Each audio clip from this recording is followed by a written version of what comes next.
Hello, welcome. I'm Anne-Marie Villicana, your real estate segment star, and I am so delighted to have Joel Fox today. He really is a political legend in California, but really importantly, he knew Howard Jarvis in the 70s and worked with Howard Jarvis on Proposition 13.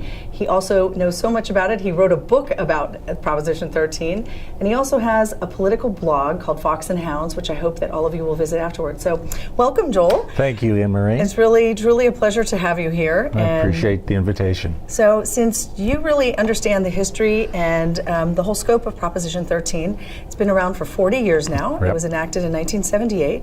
Can you kind of give us a little bit of the history of Proposition 13 so people can understand why Proposition 13 came into being? And it's so incredibly important as a realtor to tell people that we have Proposition 13. Yeah, it came about as a ballot initiative, which means it took signatures to put it on the ballot, and the voters voted for it by 2/3 to put it in place. And it came about at a time when housing costs were increasing dramatically, much like today. Right. And the property taxes were calculated on the house by taking the price of the home, the market value of the home, and the tax rate that was applied by the government officials. And at that time, statewide, it was an average of about almost 3%, 2.75% tax rate. And every time a home in a neighborhood sold at a higher market value, all of the homes around it were reassessed. And that put a lot of pressure on particularly senior citizens who couldn't keep up with that inflationary action on their property taxes. So Prop 13 was a response when the legislature didn't act on trying to control property taxes, and it put in place a formula which has been around for 40 years, as you said, which sets the tax rate at only 1% instead of that 2.75%. So it's 1% of the selling purchase price. Of the purchase price. Okay. And it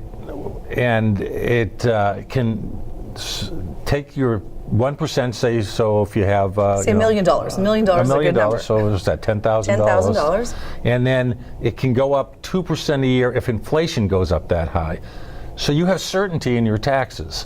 Prior to Proposition 13, the certainty belonged with the tax collector. They could set what your rate was. You had to wait for that bill to come in the door, didn't know what it was. Now you can calculate what your taxes are going to be when you purchase the home and what they're going to be year in and year out. There's a little adjustment. Voters tend to pass bonds which go on your property taxes, or assessment districts that go on your property taxes. So it's probably going to be a little higher than that 1%. But it's still within doable for a lot of people. Range. People understand what their taxes are going to be. Well, much different than 3% of whatever your neighbor's house just sold for. Exactly. Right. You know, there was a home recently I read, there was a home up in the hot real estate market of the Bay Area in San Jose. This home had a fire and had been partially destroyed by fire, and because it was within a mile of the new Google campus, a home that was really not livable sold for $900,000. Now, under the old system, all of the homes around it that were livable would be assessed automatically and increased. That doesn't happen today because of the Prop 13 protections. So it's a very important thing. So, you've told us how to calculate Proposition 13. So now, where does the money go when people pay those taxes? Well, it's a local tax, okay. And it goes for schools, goes for county services, goes for city services. Schools are a big user of property taxes. Because of the change, however, the funding of schools really dramatically changed after Prop 13, and now a lot of it comes from the state government. But still, property taxes do go to schools, and the state makes up for difference in many cases.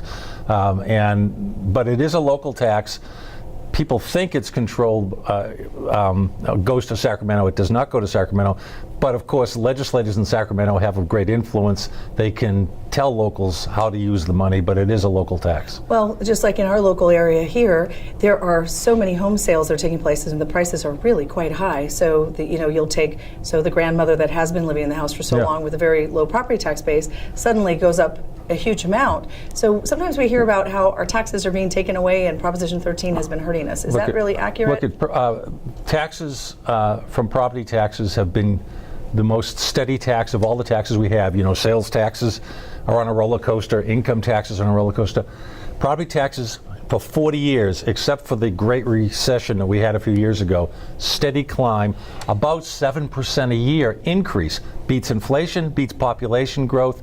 So Prop 13 has not stunted property tax collection in the state of California. Okay, so the realtors have been very active on an initiative that's coming up in November. Can you just tell us briefly about that? It's called the Portability Initiative. Yeah, back post Prop 13 a few years, voters passed two amendments allowing people 55 years and older or people with disabilities to move to another home of equal or lesser value and take their lower property taxes with them.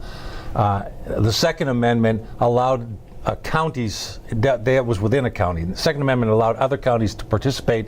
A handful of them did, not all of them. What the realtors are attempting to do is make it a statewide law that people can take their taxes with them for a home of equal or lesser value, or if they buy a little more expensive home, there's a formula involved where they keep their taxes low. This is to encourage empty nesters to move out and open up more housing for families and increase the housing market. Well, it's such a big topic in real estate, Yes. no question, and we really appreciate your coming today. I mean, Okay. you really know so much about it, and I think this Portability Initiative really will continue that certainty for the future. So I hope that people do look on Fox and Hounds to read FoxandHoundsDaily.com. foxandhoundsdaily.com. Yep. And all of you know that when you buy a house, all you can do is calculate probably about 1.25%, and you'll know what your property taxes are on an annual basis, and they increase 2% after that. So thank you for joining us today, and hopefully you'll be back with us next week.